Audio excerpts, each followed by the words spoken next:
Mga igsuon mayong adlaw kanatong tanan.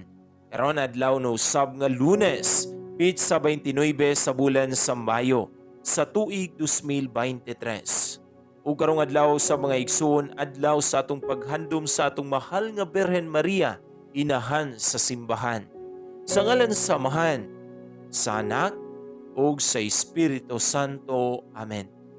Ang Ebanghelyo kinutlo gikan sa basahon sumala ni San Juan.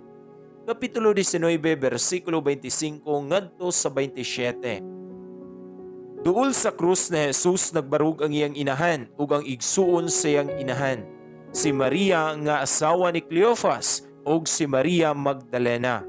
Sa pagkakita ni Jesus sa iyang inahan ug sa tinun-an nga iyang gimahal nga nagbarug didto, mingon siya sa iyang inahan, "Babaye, siya ang imong anak."